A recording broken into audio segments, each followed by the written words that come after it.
Previously on Quest Friends. My name is the incalculable quorum of beneficial outputs, but you can call me Cubo. What we have heard is that somebody close to the auction plans on stealing Cubo from the time the exhibit opens in a few hours to the time the auction starts. What exactly are you promising? If you can find me convincing evidence of who plans on stealing Cubo, then I promise I will give you access to everything you have a coupon for. We need to save Cubo. I'm with you, Jacques. Okay. I'm with you. And all Lorraine asked for was evidence of who was going to steal it. We can foil the heist, do our own heist, and still get our reward from Lorraine. I'd like to add an addendum to this agreement. No one here, and he gestures to his party behind him, comes to any harm at any time during this. I promise that I personally will not bring your innocent friends to harm. Or your underlings. Them too. But don't worry, unless you're too competent, you'll be fine. Seriously though, if you appear too competent, I will hunt you down and kill you. Misha is going to say, I highly doubt that.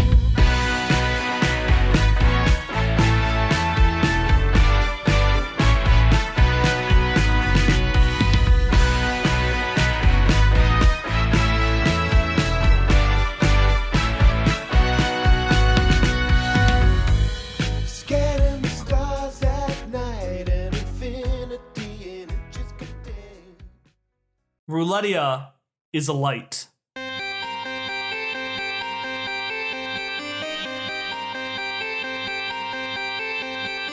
sparks of its glittering walls and impending revolution reach high into your enclosed diamond elevator, Hop and Misha, as you make your way to the 10th World exhibit and auction. Getting past the bouncers was easy. After all, only someone with an excess of wealth could waste so much on something so tasteless as Misha's mask. But by getting past this one obstacle, you've placed 100 more in your way, because now you've committed. Committed to saving Cubo, committed to stopping the Jagged Dream, and committed to standing ground against the woman you have tried tirelessly to race away from.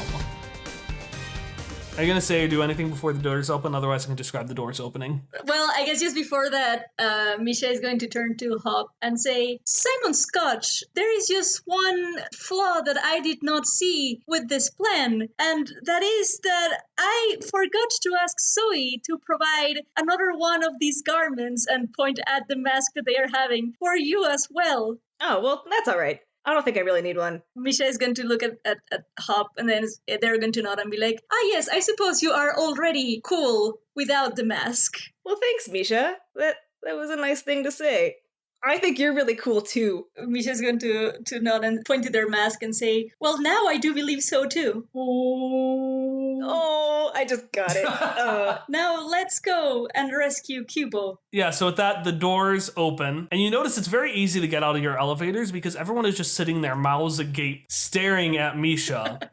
You're not quite sure what they think of it because they're not quite sure what they think of it yet. In front of you, you see a giant banner, bookended on both sides by a winking platinum bust of Tommy Funbuck. The banner says, Jetco's 10th World Exhibit and Auction, as sponsored by Tommy Funbuck. And the as sponsored by Tommy Funbuck is the only name you can see because you notice one of these winking busts is absolutely blocking the word Jetco in this banner.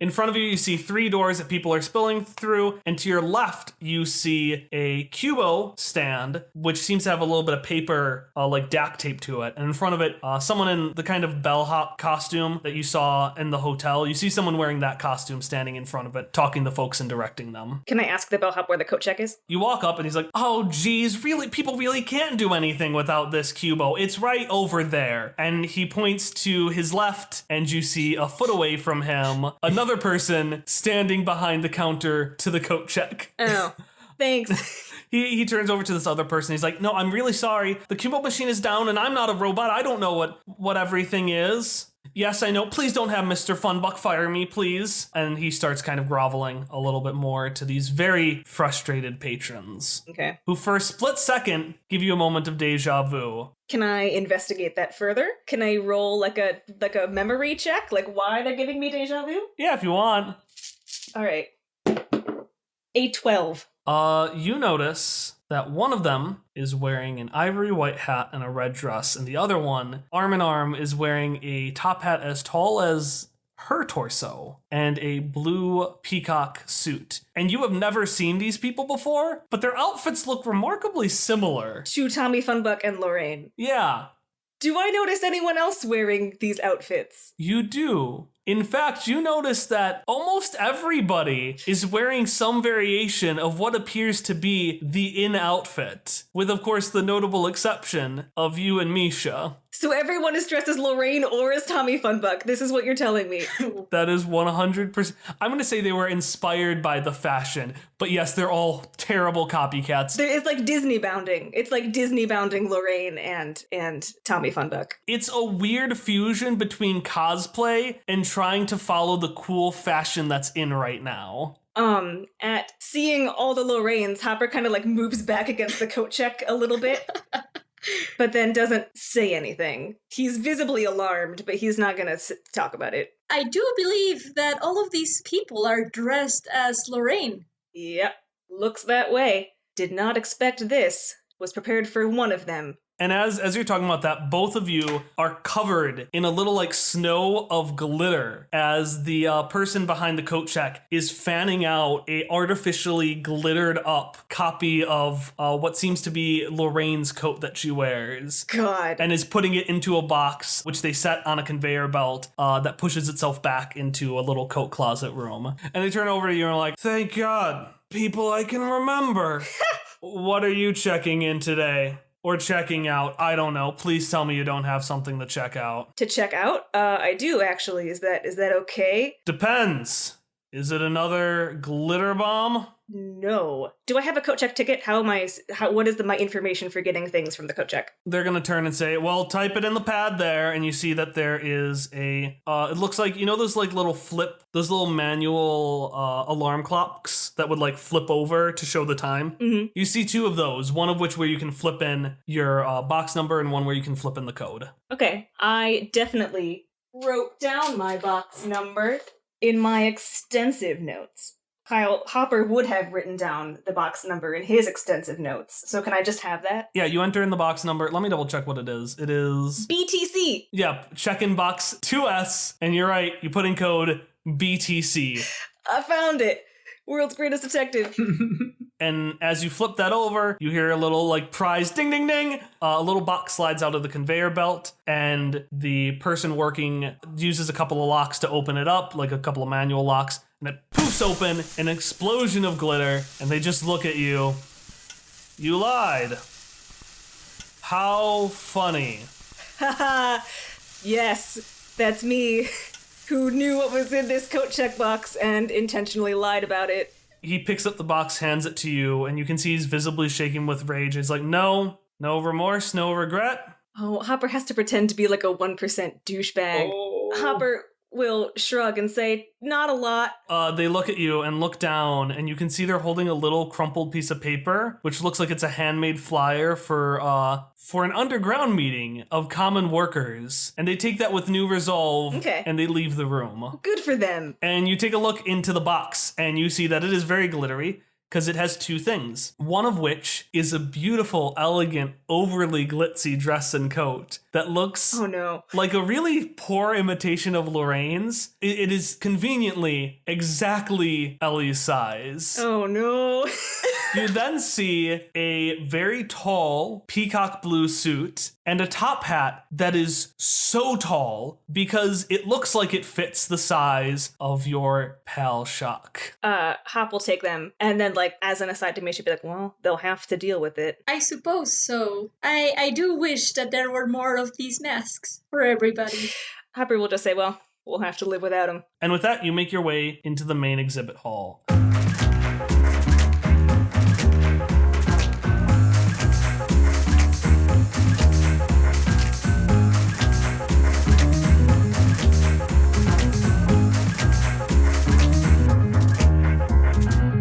So you walk through these doors, and the massive dome space in front of you pulses in tune to bouncy electronic jazz as the Technicolor lights of Roulettia shine through floor-to-ceiling windows, spotlighting your entrance. A few steps down is a circular space full of sleek ceramic inventions and overly enthusiastic presenters gesturing and projecting as if yelling for help from a faraway plane. Star-struck tourists aimlessly meander from exhibit to exhibit, bumping into little floating pails filled with ice and bottled wine. These exhibits surround a massive platform, on top of which hums the massive, droning Tommy Fun Buck robot float. And as you get in, you get your first complication, because whatever plans you had, Hop, whatever your motivation was coming in, it immediately drops alongside your stomach as you see the spitting image of Cartesian's dot wave. And we're gonna move over to Hop and Ellie. Shock and Ellie? We're gonna move over to Shock and Ellie. Hop is everywhere. Up is everyone. He's omniscient. Shock and Ellie. You're standing in a back room of the Fancy Tom's Fancy Hats and Jetco combination store. In front of you, a hotel employee with the name tag Fuzz Fuzz has just outfitted you with 2 hastily retrieved vests, neither of which fit you very well, and they both require improvised patches of DAC tape to ensure that they actually stay on. You were able to quickly find folks to aid you, and a revolution is on its way to Tommy Funbuck's front door. But you don't have time to wait. By the time Roulettia falls, you'll be long gone. I mean, that's the plan, at least. Thank you again for helping us. We know it's dangerous if you're caught, you know. Meh. Okay, then. How are we going to get into the tower, then? They point to a little crappy elevator behind them that you can see as it opens up isn't actually an elevator, it's just a staircase that's been decorated to look like an elevator. And it looks like the staircase at bits is just like ladders. I mentioned this like 2 minutes ago. Were you not paying attention? Oh. Yeah, Shock, were you not paying attention? That's okay. I'm used to it. Just earlier today, someone didn't remember the Mega Deluxe Awesome Super Fantastic package, and I had to repeat it multiple times. Please do not ask what it is, for even though I am a revolutionary, I am still contractually obligated to repeat all of the wonderful things you can get with that package. Oh no. So not to make this really dark, but I heard something about how Tommy Funbuck makes people eat some kind of non-disclosure agreement, and I was just wondering, like, if you all are betraying him, are you gonna end up getting... Potentially, we've made a pact not to mention his name, which is kind of a downer when you think about it, because he still has, like, control over us, but I think it's worth it. Now, if you'll excuse me, I'm still going to scrape the last few morsels of scratch I can before this whole place falls apart. And with that, they very slowly walk back. It's a revolution, but Fuzz Fuzz is still used to the practice of, if I'm technically walking back to work, it doesn't matter how fast I'm walking. Gotta punch in that last time card before, you know, overthrowing the place. Should we just go then? Yeah, let's climb. Give me a might roll. No, I'm not going to make you do that. Oh, Shock's body is not prepared for a long climb, but that's fine.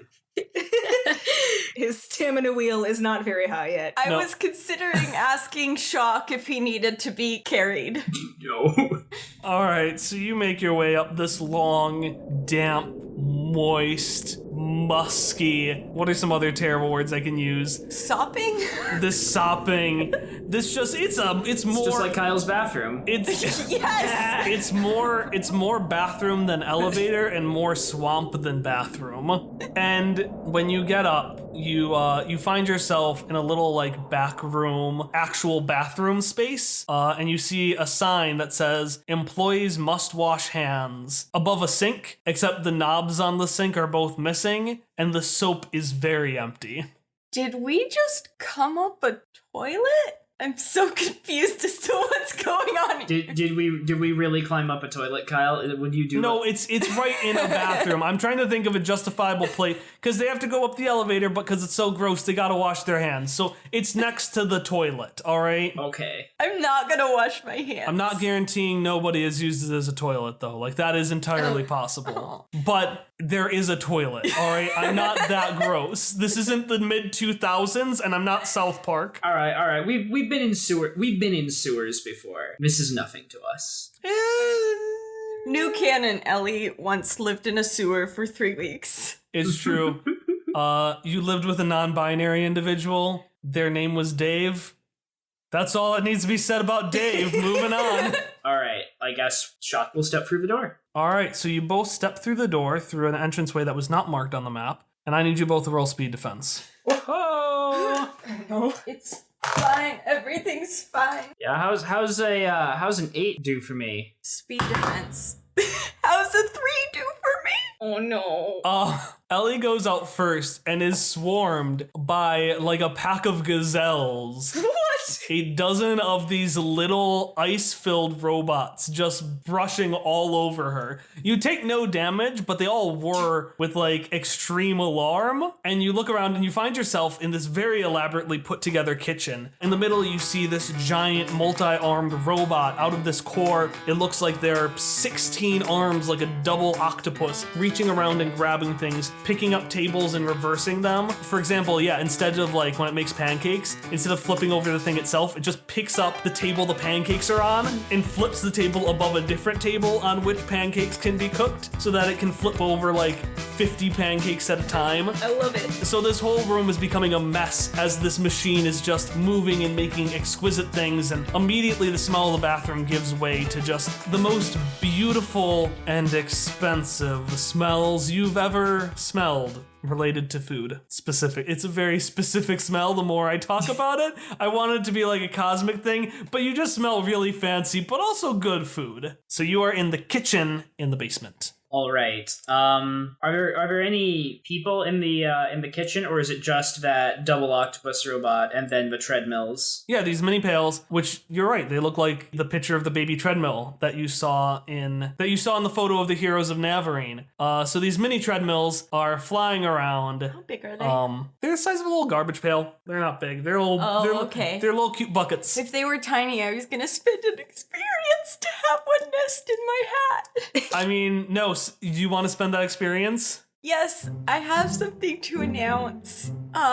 You know how I gave you all crap for hoarding experience? God damn it, Janice! I didn't realize that I Wow. had like 5 XP. What the fuck? The hypocrisy. I didn't realize. The sheer hypocrisy. I know. Joke's on you, Kyle. We're all XP hoarders. Except me! Except for Tom. It's fine. Tom forgets his items. Literally doesn't have them on his sheet. It was on my sheet, and then that version of the sheet was deleted. And I've now added it to my sheet. Whatever. Excuses. Just now? No, earlier. What? When I was booting up my computer, it's been off and restarting all day. Oh man. Whatever. So you see these robots that have the TR8 model on them, and you see another one that the T is the only thing visible because it's just the tiny little thimble that's used for shots. And this little thimble just like hits you and gets stuck in your hat and seems to be wanting to go away, but eventually finds it comfortable and just kind of nests there. I love it. And because the other ones are called treadmill, they have the TR8. This one only has a T, so presumably it could realistically be named Thimble. All right, and then you also see some human folks. Occasionally they'll walk in and like duck their head as like 5 plates get thrown to them and stack up perfectly, and then they'll walk out of the front door. There's a set of double doors. There's also, you see a freight elevator to your right. When these doors open, you see a horde of the treadmill models and a couple of thimbles fly through. And then you also see some employees pick up like nicer alcohol. So one set of double doors leads to like some catering, and then the treadmills and thimbles and a couple of folks gravitate towards this freight elevator that leads to the bar in the exhibit hall. All right. Shock is a little overwhelmed by all of the action and people. Like, granted, he's been in the city a while now, so he's gotten used to, like, the masses of people, but just the intensity of the action here is a bit bewildering. But he's gonna, like, remind himself why he's there, and start moving towards the doors that will lead out into, like, the larger area of the basement floor to await Misha and Hopper. I'm gonna follow him and, like, just briefly clap a hand on his shoulder. Chill. It's fine. I got your back. Thank you, Ellie Badge. I'm very glad you're here with me. Okay. She can't do any more emotion. She's just gonna, like, nod and not address that. But there's a nod. Very emotional nod, like the Oscar nod. It's in slow motion, dramatic music plays. Oh no, not slow-mo. Over it, like, the screen gets black and white and you hear Ellie's life story start to play out. When I was a young girl, I loved pony. I don't know. But while this Oscar moment scene is happening, we're gonna get back to Hop and Misha. So you just stepped out onto the exhibit hall. You can see where everything is. So on your right, you see the doors to the auction house. To your left, you see the bar. In front of you are all the exhibits. And one of the big ones facing you is something that looks a lot like the dot wave, which you can assume is Argent. And it looks like there's a presenter and a lot of folks starting to flock around it. Okay, Hop will kind of, like, nudge Misha a little bit, be like, hey, let's give Shock and Ellie a couple more minutes to get in. I kind of want to see what Argent is like. I am curious about this too. All right, and then he'll start moving towards the presentation. And you see one of those fountain projectors playing what looks like one of those family-friendly 90s ads for Time Crisps. And you see these little kids eating the crisp and then going back in time and eating it more. And a line just says, Time Crisps, so good you could eat them forever. Literally. Oh boy. And with that, it falls down and there's some, like, tepid clapping. And suddenly, a very fancily dressed individual just appears on the stage, and they lean onto their pedestal and they say, well, good evening, ladies and gentlemen. Thank you so much for Time Crisps for partnering with us today. Nanos, what have they done? A whole lot. Mastered the elements, mastered technology, mastered moving from place to place. And as he says it, you can see him pop over to a different part of the stand and take a different flashy pose. But as much as Nanos have been able to go from, and he pops back and you see his arms are around both of your shoulders, going from place to place, one place they haven't gone, and he's back on stage, is time itself. At least, not yet. We here at Jekko with Time Crisp proudly introduce Argent. Argent is your number one way of getting things inside and outside of time. Absolutely 100% guaranteed paradox free. Did you drop a piece of ice cream on the ground? Sure, you could use a Time Crisp to go back in time and get it. What if you just flat out stole a copy of the ice cream stand itself from yesterday? It's like our tagline says, Argent pulls things out of its time and into yours. Now a little bit more on the specs here. And with that, he's gonna keep on talking, but that kind of fades a little bit, because I want both of you to roll perception again. 4. Okay, wait, I gotta find my good die. Another 12. Misha, you are not noticing anything. Why is nothing sticking out to you? Because they are really confused as to how the things that they're saying are not paradoxical. They are just in a loop of thinking, like, oh, but if they steal the ice cream stand from yesterday, then how did they get the ice cream in the first place for it to fall down? So they are just like in a spiral loop of thinking about paradoxes too long.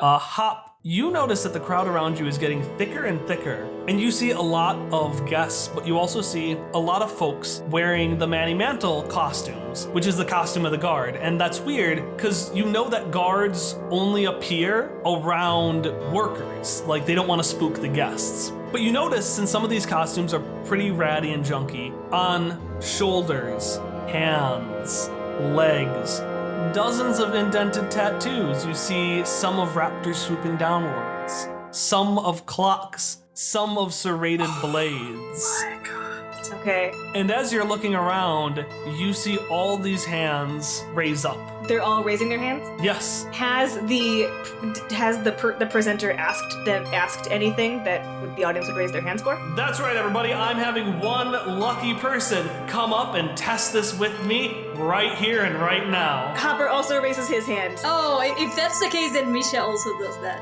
Oh, we have a lot of interesting folks here tonight. But I'm interested in... And he looks at Misha and does a lot of mental math. And then is like so overwhelmed with emotion that he doesn't know how to respond. So he just turns over to person left of Misha and says, "You, sir, do you want to come up here and test this out with me?" I don't know. Hopper nods and starts making his way through the crowd. You make your way up to the crowd, and he's like, "All right, sir, what is your name?" And as he does this, by the way, he poofs over and he's leaning on your arm. He's like, "What is your name, friend?" Peter Jones. So Peter Jones. Yep. All right, Mr. Jones, as you can see here, we've got 3 platforms, and you can see 3 humming baseball base-sized platforms that are kind of suction cupped to the ground. These 3 platforms have set up a grid, and you can see this kind of crackling lines of light line between them, and you can see the ground between them is starting to shimmer. Now, unfortunately, we can't move this and test this just anywhere in Roulettia, but I've been assured that this location is pretty safe and has had some pretty cool stuff put on it. So, is there any time you want me to pull from? Oh no. How about, 2 hours ago? Sounds good to me. Hopefully they weren't setting up at this time, because trying to pull Argent, one paradox you might get. Anyways, That's kind of what I wanted to do. let's kick it. Damn it. And he slides in a block on this giant Jenga tower that looks identical to the dot wave, and it starts to crackle with more and more light, and the room hums, and the lights inside of the space start to fade a little bit. And even you can see the lights on the walls of Roulettia themselves are flickering in and out. They're dimming until eventually you hear a pop, and all the lights go out. And I need you to roll speed defense 5 times. 5 times? No! This is what I was trying to avoid. I was like, oh, I could get Cuba. And I was like, no, we are very outnumbered. I don't want that. All right. The first one was 11. Okay. Second was 8. A 12. Okay. A 19. And a 20. Oh. You succeeded twice, but you succeeded so exceptionally. I'm going to say you succeeded 4 times. Yes. So during this complication, as the lights go out, you feel winds and rushing as a handful of hands brush past and on top of you. And you hear them like bumping into each other as you're deftly moving around and colliding. Some of them so clumsy that they're hitting each other. But you do hear a rip. And when the lights go on, you see a handful of the Manimates rushing down a hallway to your left. That's going to be one of your bonuses. But besides that, the audience is severely thinned. And there is not a guard besides the ones running away in sight. And the guy next to you is just like, well, you know, something this powerful still takes a lot of energy. It's a work in progress, but still pretty neat, right? All right, thanks so much, Peter. That's going to be the rest of our demonstration for today. Remember, buy time crisps. Yeah, okay. Hopper, he's gonna go in the direction of, he's gonna signal to Misha and then go in the direction of the people. I'm not trying to catch them, I just want to, like, sneak up on them. Misha's going to follow. Okay. Or I'm not trying to, like, chase them down, I want to get within eavesdrop range. All right, you go through a hallway. On your right is the bathrooms, on the left is the auction hall, and around the corner you see a semi-spiraling staircase that walks down to the bottom floor. And on top of it, you see 2 guards trying to look professional, but like, we totally got it. We got it. Did you get it? And the other person's like, yeah, I got it. And they they hold out a piece of ripped paper and they stick it in their breast pocket and they're like, we got it. Okay. And he's got a piece of paper, he just sticks it in his breast pocket? Yeah, a piece of ripped paper. Ripped paper. Okay. Pretty wide, pretty thick. All right. Hold up a second. My character sheet is on my other computer. I just remembered, so I have to pull that up. Oh, no. Okay, what Hopper wants to do, I want to bump into the guy and then casually pickpocket him. Okay. I'm double checking if I have literally anything that will help me do that. I could distract him while you pickpocket him. Oh, yes, let's do that. Actually, Hopper's gonna whisper to Misha, we should see whatever he got.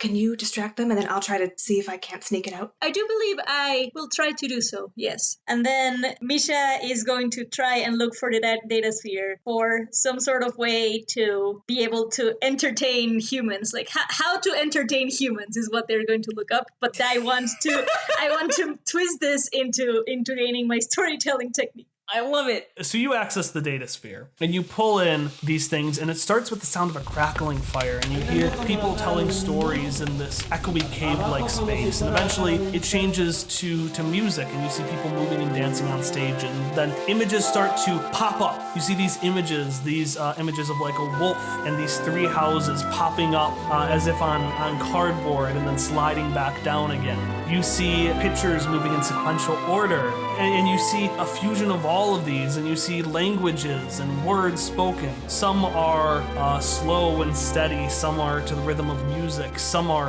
fast and rhythmic and passionate. And as all of that fades away, you're now really good at all kinds of storytelling. Excellent. Basically, you could run this podcast. Fuck it, Misha, go. Oh boy.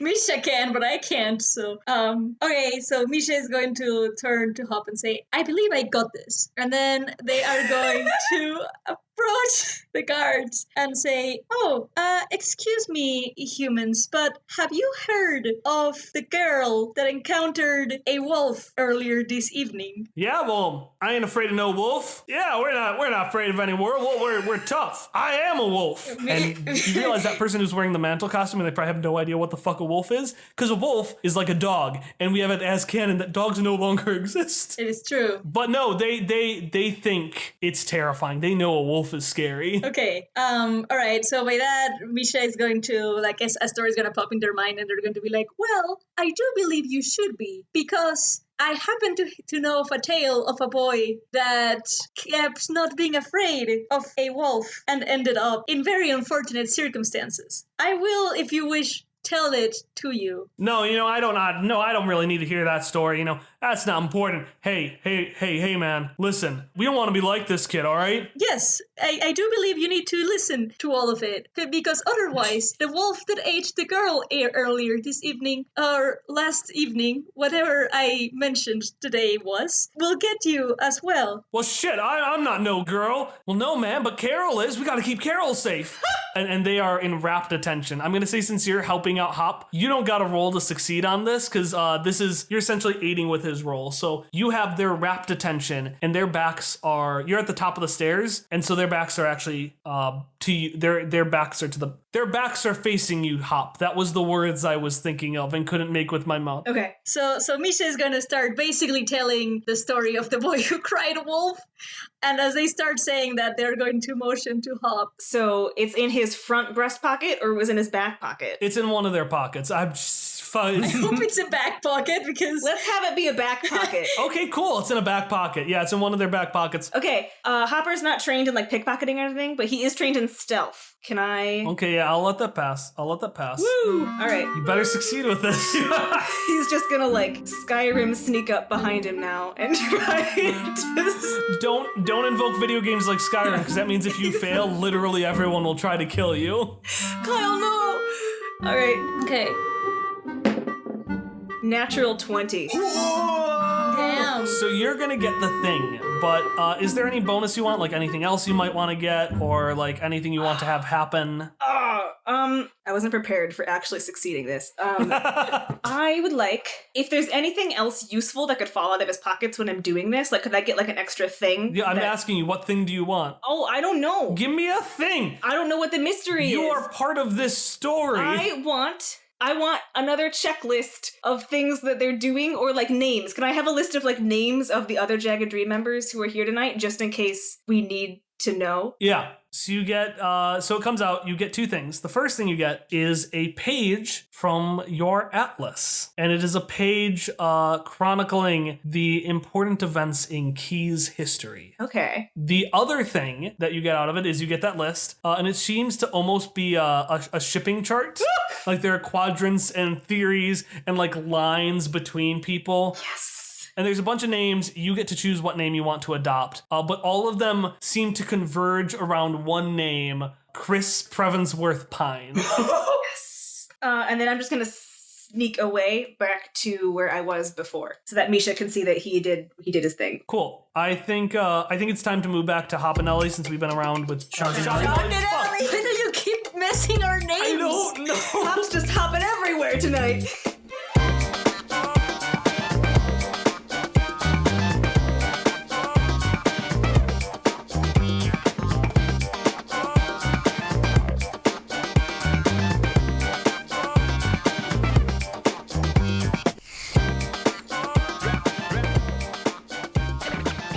Hello and welcome to the announcement break for episode 31 of Quest Friends Questionable Measures, part 13. I am Kyle, your GM, and we're just going to talk for like a minute or so about some random announcements, some announcement stuff. So, as usual, our intro song is Friends by Miracle of Sound. You can find a link to that and some of the other songs below. 3 quick announcements for you today. The first announcement is that our players actually used a map for this heist. They actually were working off of a map, which I think I cut all the references to it, but there might be a couple of references in there. If you want to see the map they were looking at and kind of play along at home, the link to that map can be found below. It can also be found at questfriendspodcast.com, our website, which about a few weeks ago got a massive overhaul and renovation. It's now cleaner, it's easier to go places. For example, our episode summaries page has been condensed down into one page, so now it's just super easy to see what you need to see. And our about page has been really renovated and focused on explaining what is our show, what are we about, and also providing like suggested first episodes. So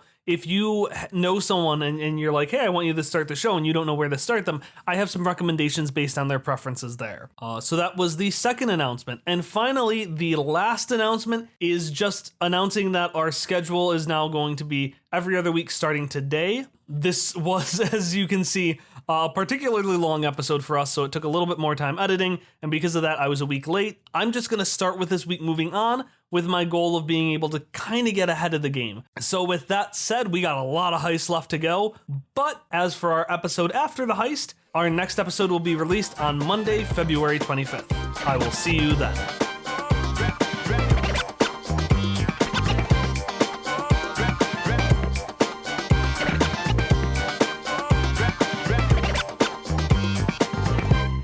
Shock and Ellie, you walk through a pretty nice, elegantly put together hallway, like one that would be attached to the ballroom because it's attached to the ballroom. On your left, there are a couple of rooms. There is a green room, and then you see a room for Miss Styles, and you see a room for Mr. question mark, question mark, question mark, and then just in smaller font, we know his first name is Vespari, but that's it.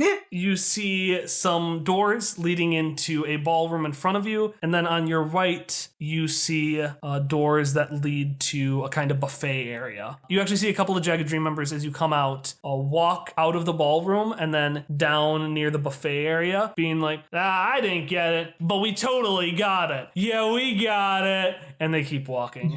As the carts go through, you see, in addition to the buffet area, there's this very thin, very spooky looking hallway. You know the one spooky hallway everyone had in their public high school that had that flickering light and you were never sure if anyone went down there or if it's been used in the past 60 years? You do see that as well. In that case, Shock might just hang around in the hallway. Like, we're off to a rip-roaring adventure, everybody. Standing in hallways. This is the place we said we were gonna meet up. We're at the location. We're in position. I'm gonna glance over at Shock and say, what if we just went for it? What if we just went for the dressing room now? The only thing... Oh, I don't have to worry about that. Shock, were you thinking that we couldn't tell them? No, sure. Tom definitely didn't forget that he has a constant mental link. Shock. What? Shock will just send a message Misha's way and say, Misha Jarvis, we're in position in the basement floor between the kitchen and the ballroom. Ellie's suggesting that maybe we should just go for Lorraine's dressing room and try to start our climb. Do you and Hopper think that's a good idea? Question, at what time point did did Misha receive this? What? You're telling the story. So I was mid telling the story. That's what I was. You are mid telling the story. Oh dear. Okay. If you want to respond, we can say that Misha just pauses for a second, and the folks you're talking to are like, "No, but then what happened to the girl? What happened to the girl? We need to know." So they're just like thinking that you're being super dramatic as you respond to shock. Okay, so when Misha receives that, they are going to stutter a bit, but then they're going to be like, and I would like you to think, what did you think happened to this boy?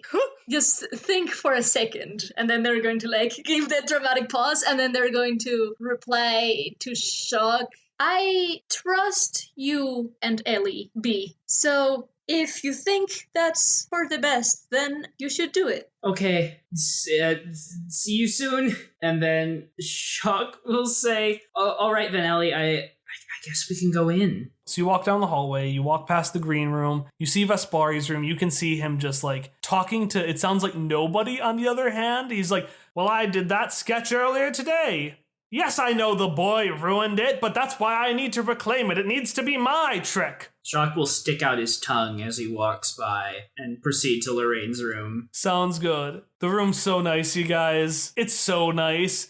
There are like half a dozen of the lipstick kisses. The room is literally overflowing with bouquets that fans have sent her. You see a couple of dresses in a closet and this big, long, wide mirror. You actually see some look like our newspaper clippings, some are a bit more interactive, some are for kids. You see basically reports from all around the Steadfast chronicling all the time she was supposedly humiliated by Hopperscotch. Hero saves town, hero stops dastardly villain, Lorraine Styles on the run again. And then to your left you see a spiral staircase. Shock just looks around at the various stories, and he just looks a little sad and says, like, Hopperscotch deserves better. I'd almost feel kind of sorry for her, but also I hate her. And then I want to drool on her lipstick. You do it! You successfully drool. It's very gross.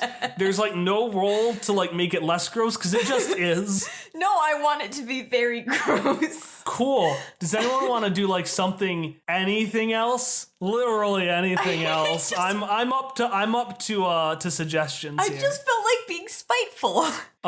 So you make your way up the spiral staircase.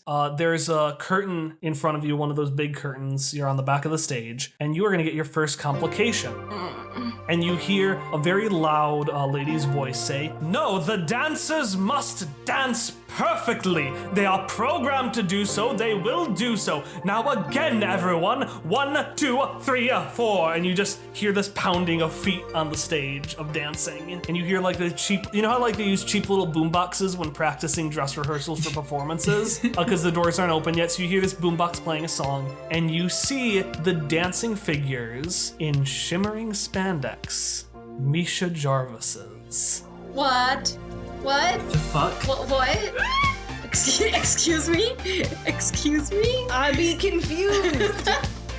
And to clarify what we're seeing here, What the fuck? just to clarify what I'm seeing here. At one point, they do lean to the right, and you can definitely see, in shimmering spandex, a gray-eyed Misha Jarvis before it pops back up again and continues its little jimmy. What the hell is this? What the hell is this hell? Shock is just flabbergasted. He's just stunned. And I mean, he recovers because he knows that this sort of thing sometimes happens with machines, but he's never seen like so many identical models, and to see so many of dear Misha is quite a shock. Quite a shock! Yes. I feel like I've got to elicit some feelings too. Yeah, that's... Shock isn't entirely certain what he feels about this. Yeah, you share that digital high five. Go ahead. I would like to roll perception on Shock's demeanor. 19! Alright, Shock, what's your demeanor? And not what demeanor Shock thinks he has. What is Shock's demeanor? Shock has a little bit of a deer in the headlights look right now. He's like done like a full stop, arms up a little bit like, what? You can see, like, the gears turning in his head as he looks around, like, wanting to go around the curtain and actually see what's happening, but afraid to do so. So I'm going to describe the motion that Ellie does. And so if she's kind of a little bit behind Shock, she's gonna, like, reach her hand around and put it, like, in front of his eyes, sort of on the side of his head. Like a parent. And just, like, turn his head away and, like, start guiding him in the other direction. Ignore spandex Mishas. I know it's gonna be really hard. But we gotta go get Cubo. How do we get around them? All right, I think that's a good point to cut back to Hop and Misha. Misha, you just sent your message. Hop has stolen the thing, and you see the figures in front of you are shaking. No, it's because she didn't trust her friends, and she didn't admit that she was scared, and because of that, she got eaten by a wolf. I'm so scared all the time. I guess as soon as they finish the story, Misha's going to kind of look very surprised at their reactions and say, "Oh, I do apologize if I made you feel this way, humans. It was not my intent. But I suppose whatever lesson I had said in the story I have just said should be learned. So I hope you follow it." We will. Thank you so much. I just want to state that the way I want Misha's storytelling thing to work, since storytelling rely on a bunch of different concepts and stuff that they wouldn't really understand as much, is that as soon as they finish telling it, they would virtually just forget what they said. It's kind of like reading from a prompt, like an internal prompt. I love it. So they really have no idea what they just said, but they are like, I guess it worked.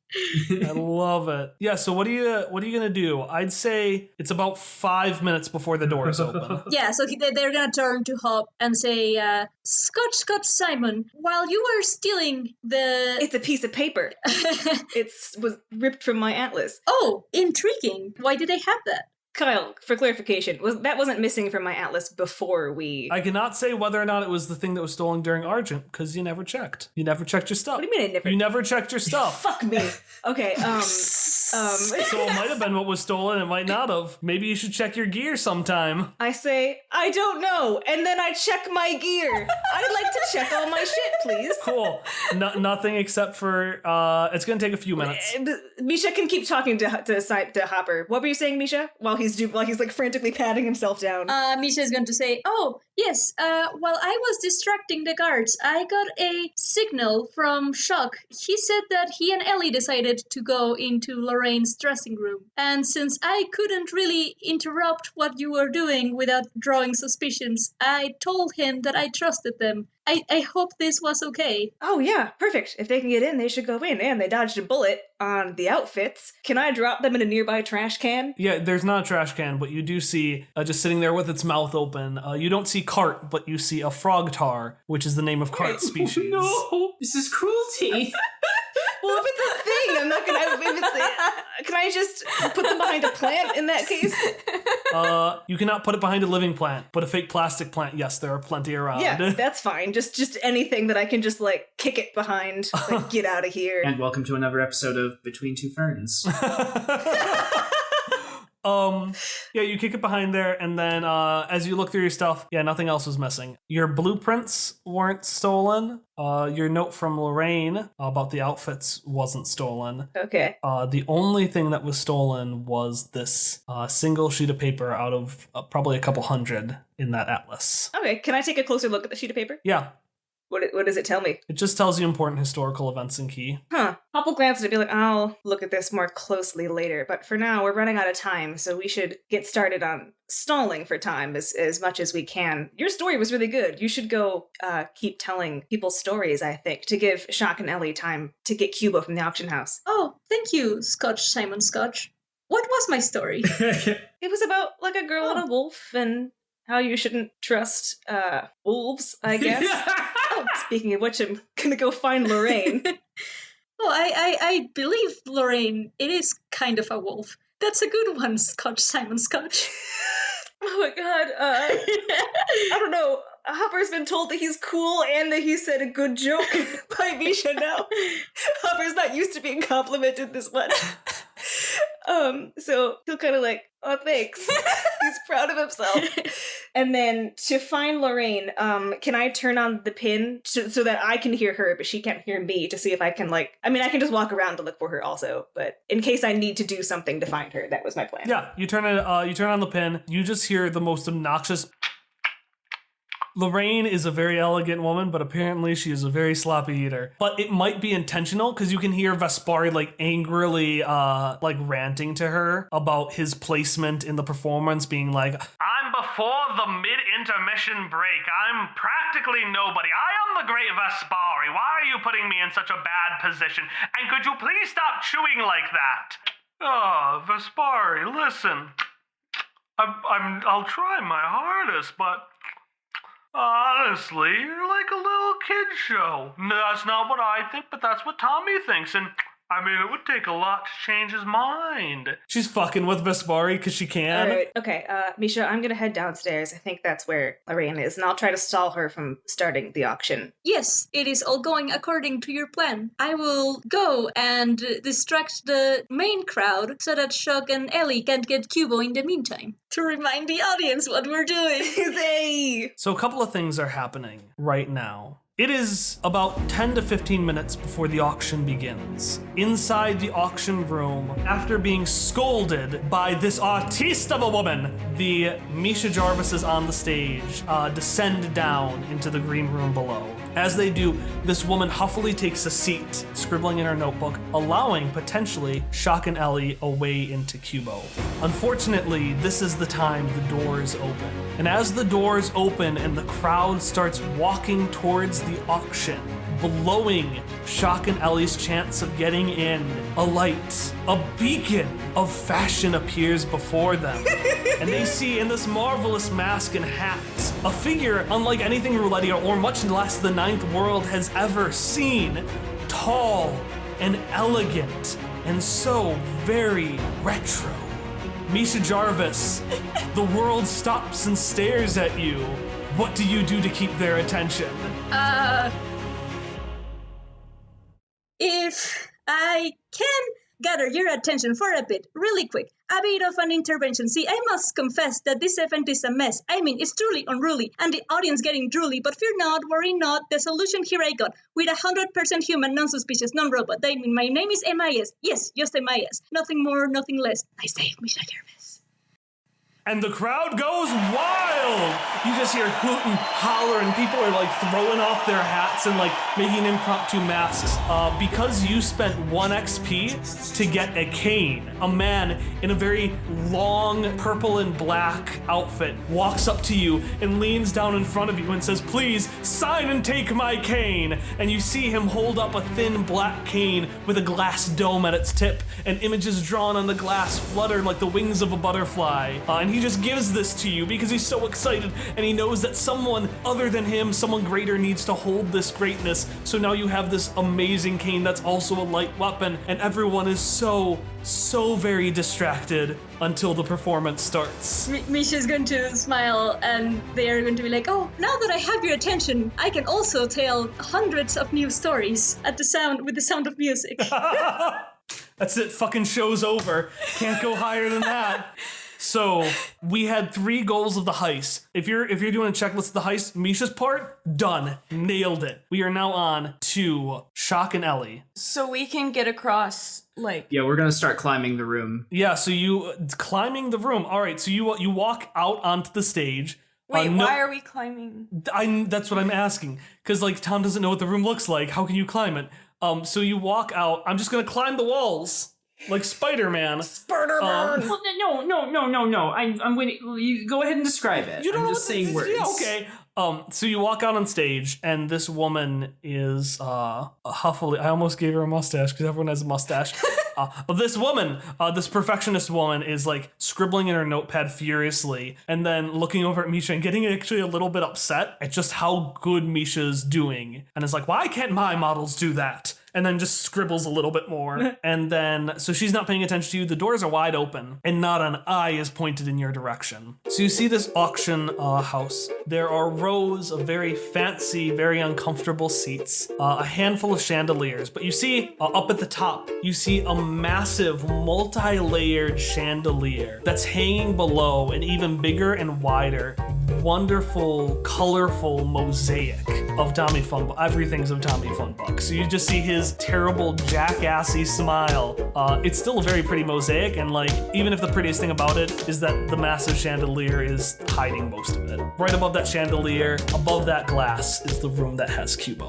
All right, then. I guess we begin to climb. So, like, there's a chandelier above us, but are there, like, little ledges? Like, imagine, if you will, a stealth game. And in this stealth game, the moldings of the room, rather than being like small, ordinary moldings that you would expect, are like almost these little ledges at like levels to the room. Or maybe there's a little sconce for lighting, but also just has inexplicably enough space for a human person to just also be there. Well, this isn't Thief, so no, but... Fuck you! I mean, there are chandeliers all over the place. There's a ladder behind stage that leads to a kind of like a space above the stage that has like lighting and stuff. And then there's like ornate platinum like carvings that like you can't stand on them, but you can climb them up the side of the room. I have a question that just occurred to me. Hit me. So, Cubo is on a platform that goes up and down, right? Yeah, so like the one that Shock controlled. Yeah, actually. Can we just have Shock bring it down while everyone's in the other place and run? Do you tell that to Shock in time? Because he's gonna start... I guess my question was, can I far step directly to that chandelier, or am I gonna have to, like, work my way up? Yes, you can. Oh, well, alright. I was looking for ways to, like, work my way up the room, a little sneaky-like, but I guess Shock just far steps immediately to the chandelier. Ellie thinks, maybe we could do this easier. Turns over, sees Shock up there, doing things the hard way, and I don't mean to speak to your character, is probably a little proud. Yeah, she's a little proud. Yeah, she's gonna like give Shock a thumbs up, and you know that kind of whisper shout? This was so much better than my plan. This is why I don't plan. Things like this happens. You should drop it. The chandelier, I mean. Shock looks aghast at that because he looks down at the crowd of civilians. Wait, they're outside. Chandelier. They're outside the auction house. Oh! I don't want to drop it on civilians, Tom. Oh! I'm not gonna crush But it innocent definitely. people. But that woman who is actually sitting in the auction house definitely would fall on her. Oh, never mind. Shock glances down aghast at the innocent, maybe, civilian who is below the chandelier and just, like, gestures for Ellie to climb. Ellie just notices that she was there and is like, cut the chandelier thing. Don't do the chandelier thing. And I'm gonna try to make my way, I guess, with my Wolverine claws. Okay. Yeah. Give me a might roll. That's gonna have to be a roll for you. Tom's suggestion. Hey, Emily, how about you talking to the mic? Per Tom's suggestion. Thank you, Emily. Per my last email. No, but I was pulling up my character sheet because oh no. I thought I was trained in climbing. I'm trained in balancing. You're trained in Never fucking mind. everything, alright? I'm not trained in climbing, though. Whoopity fucking do. How sad for you. I was gonna try to make it easier for me. Look, we need every edge we can get, Kyle. Exactly. It's true. I'm guessing that Ellie has, like, 3 edge in might. So, 7. so effort is cheaper? Did you use those 3 might to put in effort? I didn't, but I would like to re-roll with an XP. That's probably a good idea. Do you gonna put in effort this time? I am. Oh, I'm so proud of you. You're Wow. 15. 15. Yeah, And I put in 1 level of effort. Okay, you handily climb that. Are you on the chandelier, or are you hanging like next to the chandelier? I would like to be hanging next to the chandelier, considering kicking it, but not kicking it. Okay, you're next to the chandelier. You're not on the glass itself because you would slide right fucking through. I mean, do you want to be hanging on the glass? Like the mosaic? Yeah, Like that. I want to do that. Okay, you're doing that. You're just hanging next to Shock, being like, hey, I don't know what the hell you're doing. This is your job. I described. I'm hanging next to Shock, being like, hey. And Shock will just ignite his cutting light hand and just slice himself a little circle of glass in the mosaic. Yeah, and this pretty thin piece of glass falls and just kind of, you hear like a little cute tinkling as it just slowly falls and like gently lands into the chandelier itself and just is like snugly there. I'm just gonna, can I just pick it up? Like stick it in my inventory, my nebulous inventory? Shock now has piece of glass.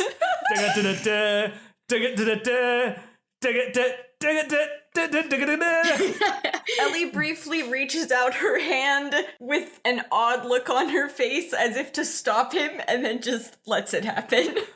So you climb up, I'm assuming you climb up through the mosaic? Yes. Okay, so you get into this room, this wide, spacious dome. It is very plain. There are bits of metal on the walls that climb up to a point on the ceiling. To one side, you see your only way you can view out of this room, besides below you. You see the small hallway that leads to the outside of the room and actually the outside of the building itself. And this is that hallway of death that you so deftly avoided. Wires crisscross around this room. You see little like birds with antennas perched around from their connectors.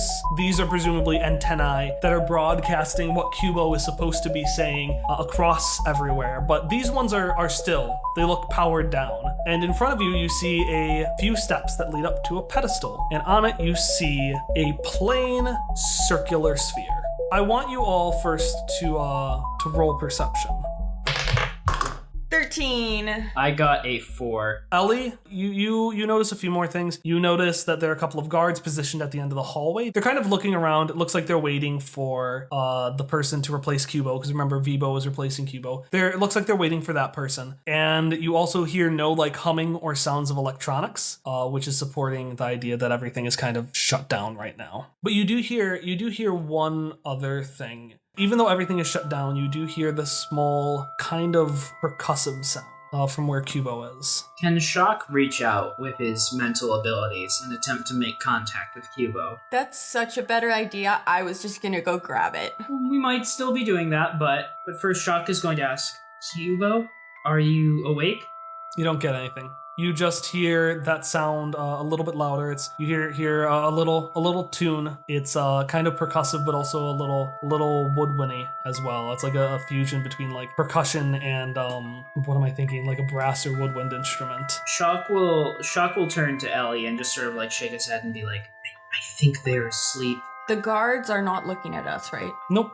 I think we should just grab Kubo. Shock will nod at that. And I want to try and go grab Kubo and tuck him under my arm.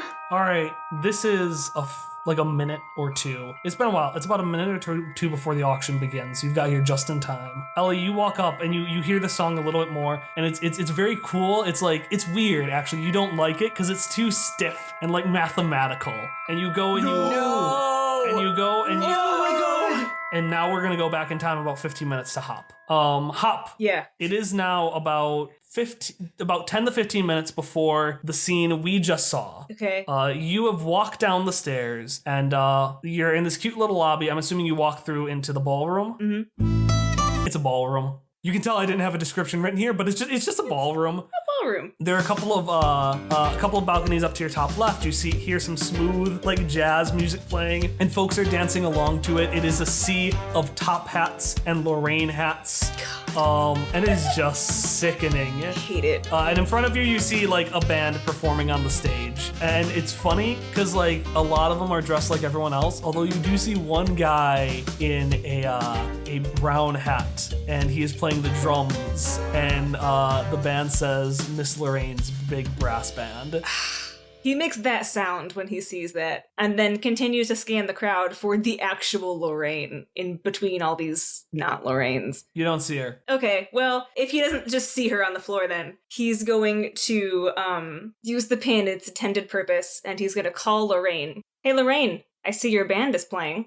You want to dance? And with that, the music slows down a little bit, and one of the doors opens. The showy jazz notes give way to elegant piano as Lorraine Stiles walks onto the stage across the room from you, and you know instantly that this is the Lorraine Stiles.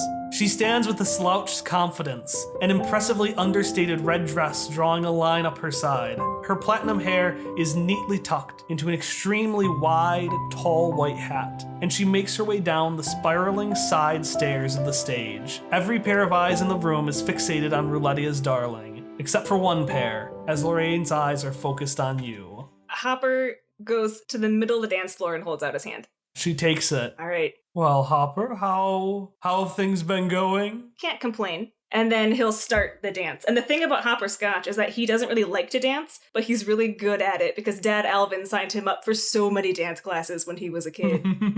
Just so many dance classes. So then, after he pulls her into the dance, he'll say, couldn't help but notice the Argent up there. Oh, what about? Well, it's a pretty big invention. I mean, you have been looking into it. Well, it's interesting that you have dot wave technology and haven't once thought about somehow getting it to Cartesian. Hopper, you know the way things look don't necessarily indicate what's inside. I mean, after all, and she twirls you around. Many years ago, I saw a doofy little boy in a stocking nightcap, but inside of him, I saw a hero. Well, the hat was mandatory wear. I didn't choose to wear that. Wow, sick burn, Hop. I know! Well, I had to wear it. I had to wear the hat. I literally don't have a response for that. No, that's fine, because he's gonna continue.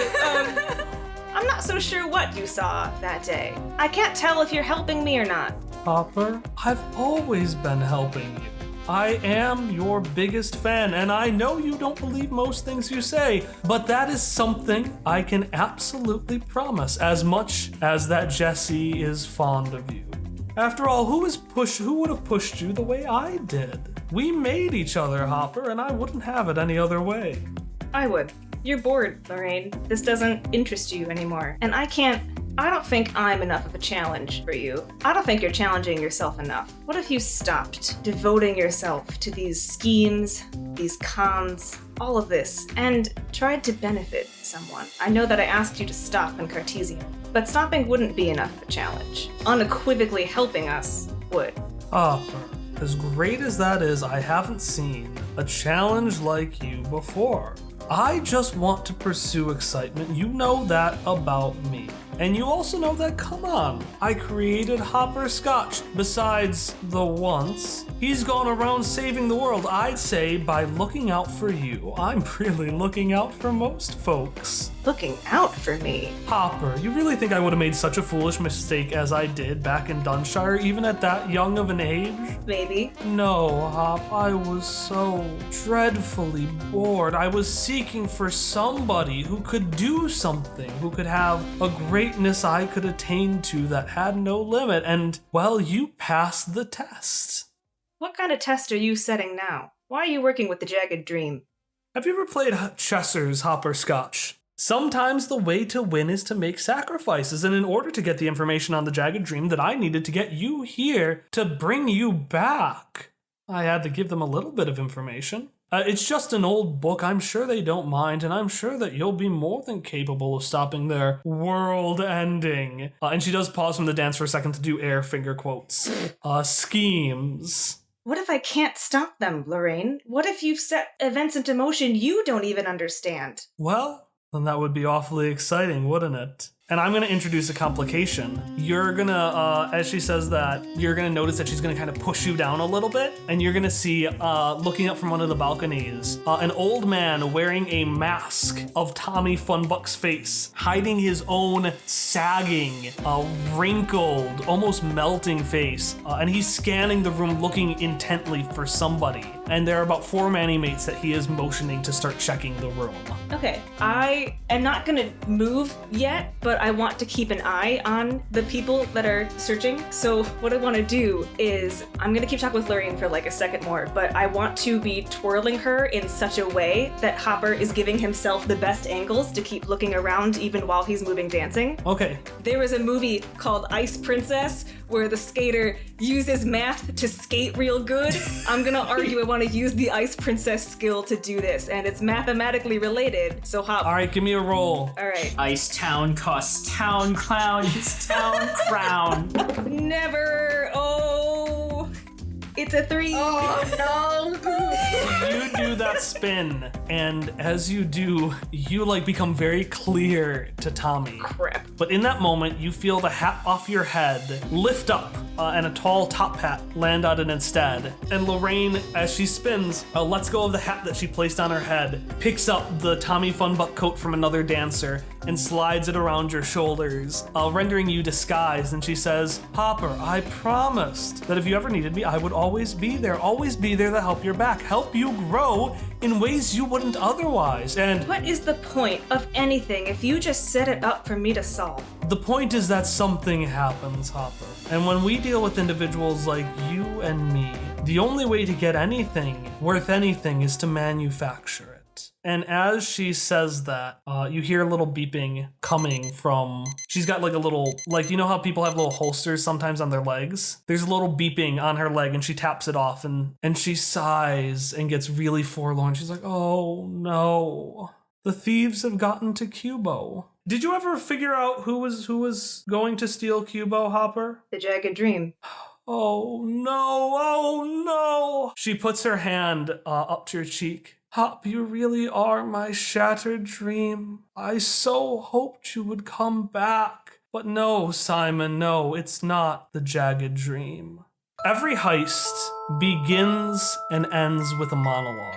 The heroes start by saying all the ideal things they want to happen. And then a series of misadventures makes it seem like there's no way they can win. There's no way they can succeed. But at the end, they have a monologue, and they point out all the ways that everything went perfectly according to plan. And this might be confusing for all of you because I told you to do a monologue at the beginning, but all of you, I didn't give you a monologue to do at the end, and it doesn't make sense for you to do a monologue now. But that's because you're not the protagonists of this heist.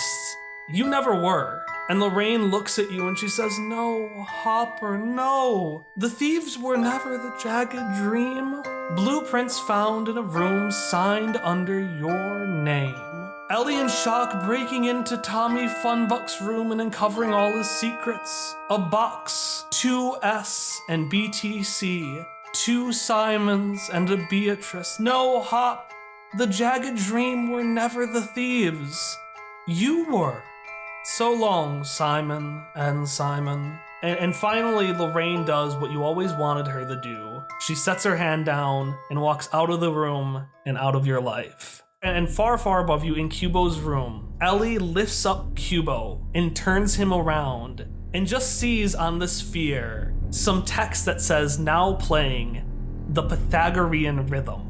And as that plays, you turn around and you hear a slam as a large board is slammed over the hole. And you see, holding your reward for bringing Lorraine evidence for who the thieves are, under his arm, Regular Bob. And he looks at you. He looks at Hop's friends, no longer innocent and no longer protected by that promise Lorraine made not to harm them. And he's just like, hey, pretty big, good heist you all, And his turns into a ghastly, guttural sound as he leans down. And as you have Regular Bob standing in front of you, and the auction is about to begin, you hear one last thing this episode. You hear an announcer say, ladies and gentlemen, proudly presenting the star of tonight's show, Lorraine Stiles. And it's time to roll initiative. Welcome to the end game. Oh, Simon. My heart was hardened, each fight was a fling. Then I discovered a bond everlasting. My soul was restless, pulled along a string. I had found purpose, I had found my king of everything. Fate thought to bring on puppet strings a new exhilaration, no forewarning could mend the sting when you became so disappointing.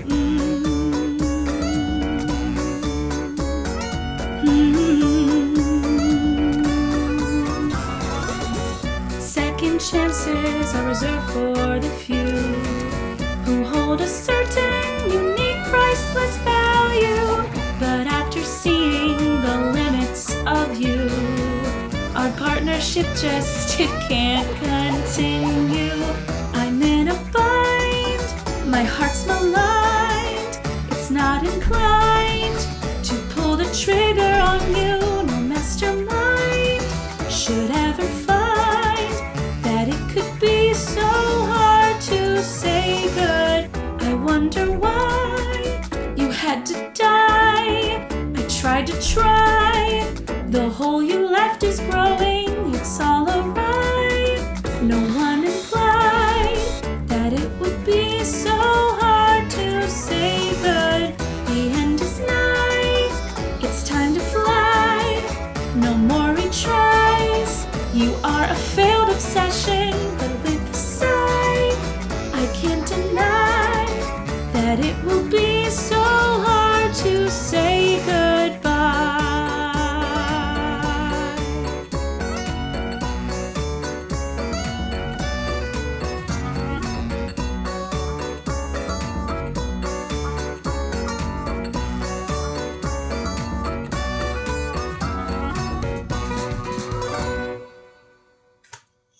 And then don't roll initiative. That's the end of the session. I think me and Emily realized what was going to happen. The worst fucking part of this whole goddamn heist is that when you were like, oh, the thing is playing a math like a really kind of boring, steady mathematical rhythm, I thought to myself, ha, sounds like something Hopper would write. But I didn't say it. God, I'm so fucking angry with you. Are you okay? Now you realize why I was so happy when you were like, we should steal Cubo. Because I need to make one thing clear. You know how like the Jagged Dreams plan never made sense? Yeah. Yeah. This was endgame from before you entered Roulettia. Oh my god. This has been endgame for over half a year now. We thought we played ourselves! God! Oh my god! Oh my god! I'm so fucking mad. Okay, I had like a physical reaction when she said Simon. Oh yeah, no, that was a punch to the gut, and I don't want it to be, but it felt like I had been stabbed. Hopper feels like he's been stabbed. Hop's not gonna perform very well this next action initiative round. He's gone. He's not gonna be very useful. God. Fuck Lorraine. I hate her more than words can ever fucking say. I am so fucking mad. So that was the I session. need to go make some calming jasmine tea or something. Fuck this game. I'm gonna stop my recording. Is that okay? Yeah. You got all of it.